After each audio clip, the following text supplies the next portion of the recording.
So this is how you work with the pen tool, and here you have the freeform tool. As I said, it helps you create freehand drawings, like a heart, for example.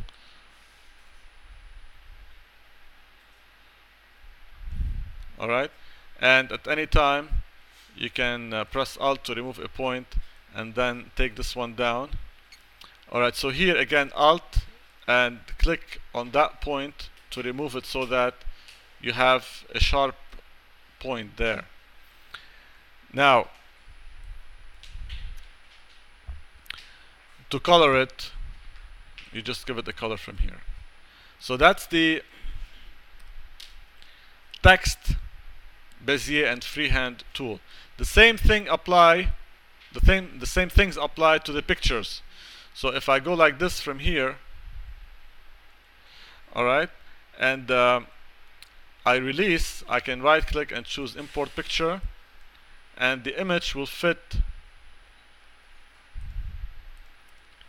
inside that part. And we saw how to fit the image inside. To move the image, again, use the content tool and you move it around. You can scale picture to box, and the image will scale down to fit the box. Now here, of course, I have white at the tops. It's better really to choose something like black or a color so that it's not, so that the form shows over here.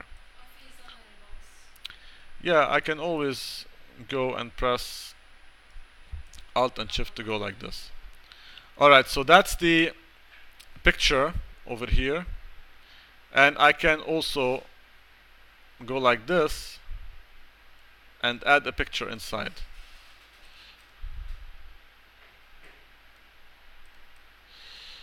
Alright,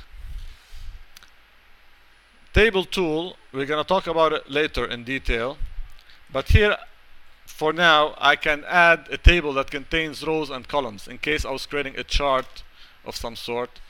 Let's say the rows are the horizontal dimensions, so I'm going to choose 5, and the columns are the vertical dimensions. I'm going to choose, say, 4.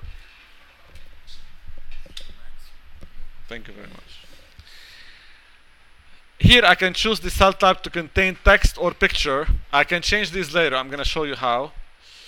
I'm going to choose text, for example, and you can fit the rows and the columns.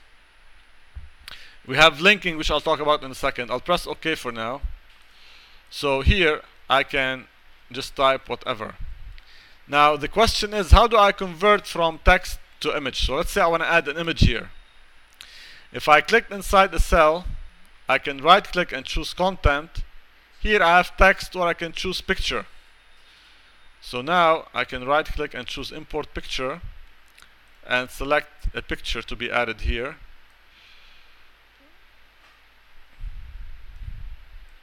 And you can, of course, scale picture to the box and you would see it over there. So we're going to talk more about tables later, but that's what the table does. It creates cells that can contain either pictures or text.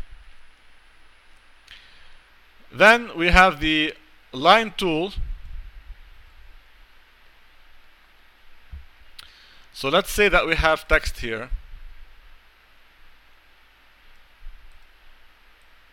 The text is going to say, for example, cell number 1. Alright, and I'm going to make the text a bit bigger.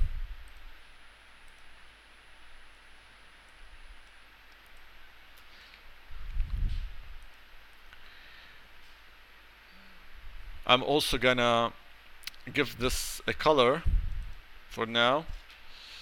And my text is going to be centered to that, and I want the color to be white.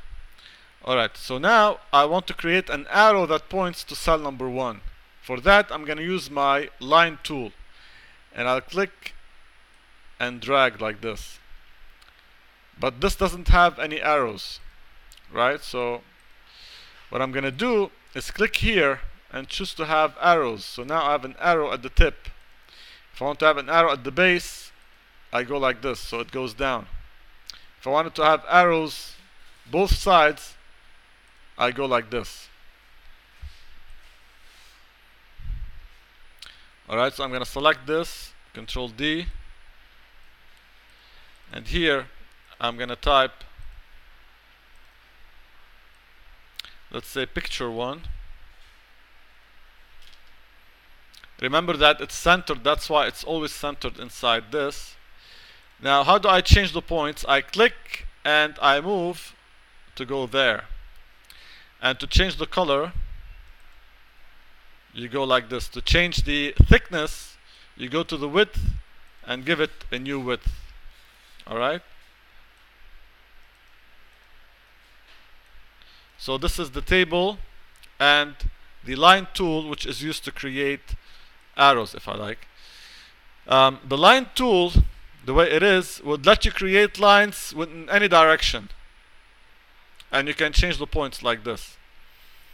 You also have the orthogonal line tool, which would let you create lines at 45 degrees. Right? If you click, it can be either a vertical line or a 45-degree line. So that's easy to get these preset line forms.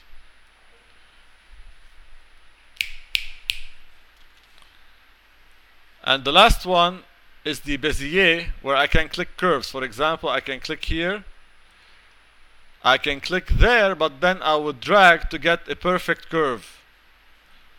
Right?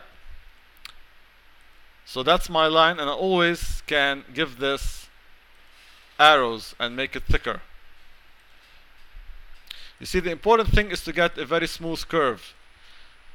I didn't go like this and get this very ugly line.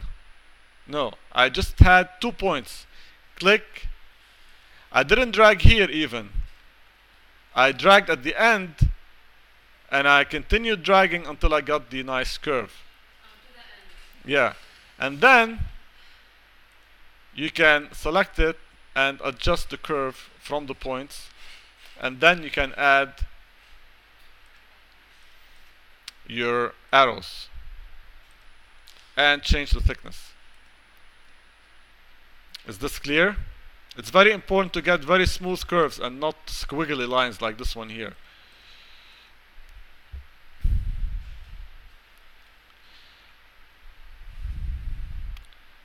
Alright, so that's the line tool. The last one down here is the freeform or freehand, where you can just create these lines that you like. It's not very nice because it wouldn't be perfect. It's best to use the Bezier, it's better.